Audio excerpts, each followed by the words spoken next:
So,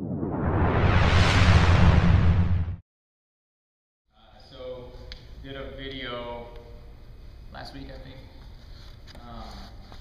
about training from negative. And look, I have no problems with training with negative. In the video, I even said a couple times, train from negative.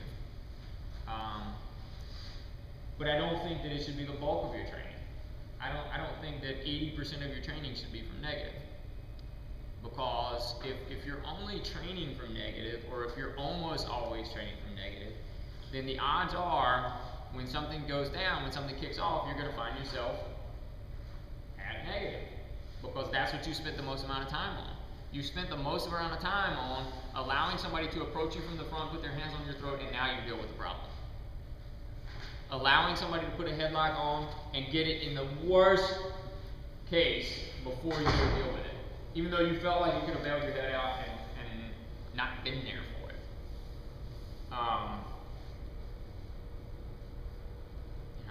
If you've trained with me much, I've said this 1,000 times. I've never, ever, ever seen or heard of somebody falling from the sky and choking somebody. Never. Never. Something happened. He's approaching me from the front. It's not like a choke from behind or something. He's coming at me from the front. What's precipitating that? How's he getting there? What's happening before his hands go to my throat?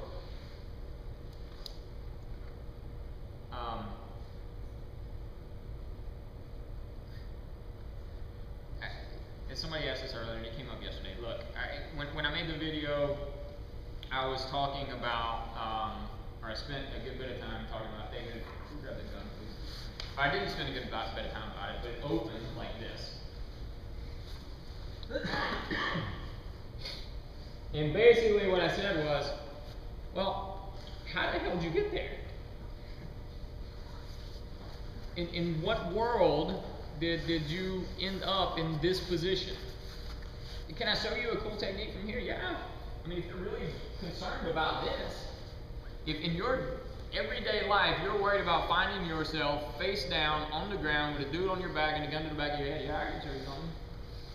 I'd rather you worry about not getting there and dealing with all the things that had to have transpired before you got there. But I was talking about this in the phase yesterday. You know, look, everybody with a keyboard has an opinion, and fine, great, awesome, I don't care. Think what you want, do what you want. If you feel like, as an instructor, that in the hour that you have to fill in your class's time, you want to spend on something like this, because you're really worried that your students who work at Bank of America, uptown, somewhere between Bank of America and home, are going to end up in this position, well, okay, I guess. If you're, as a student, really concerned about this, well, okay, I guess. I still contend, I don't know how you got there. And I said this on the video, and then, you know, everybody with the keyboard is, I don't pay attention to it. I don't care. But one of the examples that somebody sent to me was, oh, but if you're asleep. What? Okay, so let's go to the land of unicorns and dragons for a minute, and let's pretend that you got past my driveway alarm, you got past my door lock, my deadbolt, my door latch, you got past my home security system, my 3 dogs, you got into my bedroom. Your go-to was to get on top of me, sit on my back, put a gun in the back of my head, without me waking up. All right, so let's suspend reality for a minute. Let's assume that happens. And so you as an instructor, this is what your concern is. All that shit went down. All that stuff happened. I still, you know, whatever. But okay. So are you training this on mats like this, or are you training it on a mattress? Are there blankets involved? Is your head on the pillow? Are you half asleep while you're doing the technique? Because guess what? All that's going to matter. If that's really your concern, all that's going to matter. Because your ability to move on this harder, denser mat with no blankets, no impediments, no pillow, no nothing is going to be very different than what it is on a mattress with blankets and a pillow, and you were so damn dead asleep that all that other shit happened, and this guy ends up on your back and puts a gun to the back of your head.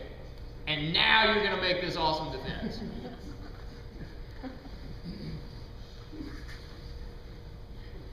Okay. I guess. I guess. And since we're talking about family protection, the other one that somebody told me, that I guess somebody said actually, was, so Jesse's the bad guy, and Jesse's holding my family at gunpoint,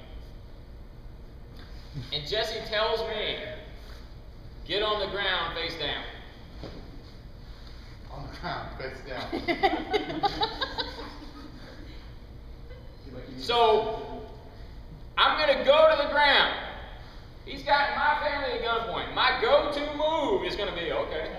And now I have to hope he gets on my back and puts the gun in the back of my head. That makes sense. He already has him. And now he's going to put me face down on the ground.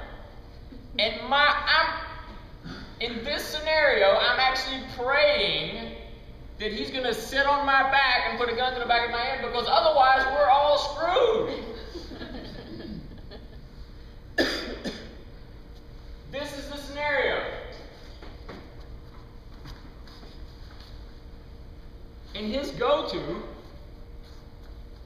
in the land of unicorns and dragons is he's going to sit on my back and put a gun to the back of my head. Why would he do that? He's got everything he could possibly want. I went from a position of maybe being able to do something to a position of, I'm screwed. I got nothing. So look, when I did the video, I really wasn't talking about this position. I was talking about training from positions that don't make a ton of sense. I happen to think this is one of them. I was talking about dealing with threats and violence as much as possible before you end up in the worst case scenario. Because listen, I wholeheartedly believe that if you were not good enough to avoid that situation, you are not going to be good enough to escape it. Because whatever precipitated me ending up there, I had to fail a lot. Or I just had to be incredibly stupid and say, oh, okay. Why? It defies logic. To me, it defies logic. This means that I want to train, I want to deal with, as much as possible, the threats as early as possible, as soon as I recognize them. So if that means that Jesse's putting a headlock on me, and I feel like I can bail out because I've got tactical sensitivity and I feel it right from the beginning, then that's what I should do. Sometimes I should train from this. Yes, absolutely. I should train from here. For sure, I should do this. Because sometimes he's going to get me. But it's a long, long leap from this to this.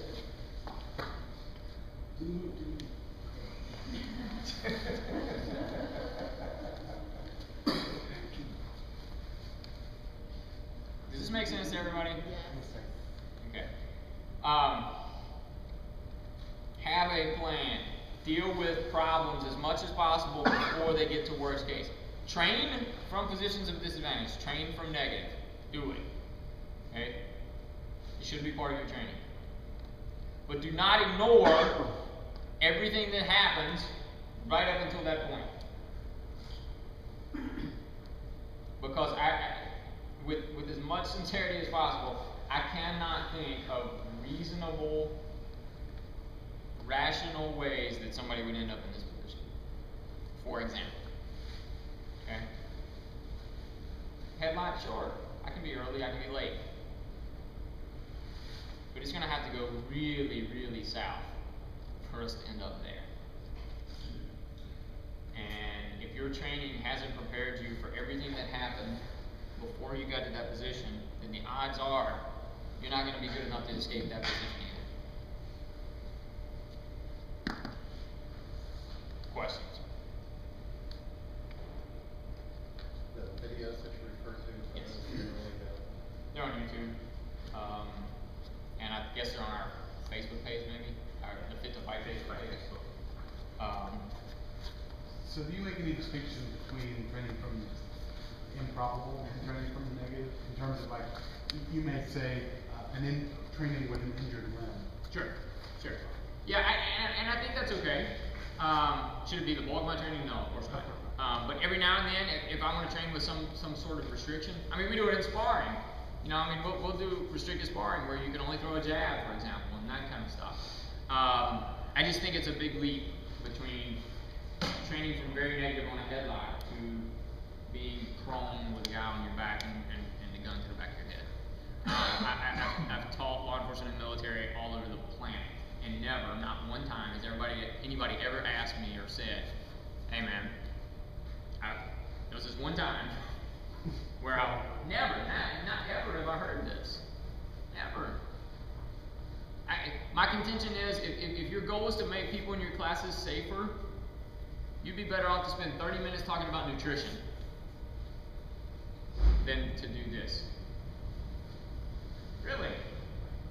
They're much more likely to succumb to diabetes or heart disease than they are to, just a regular gun from the front. Much less this.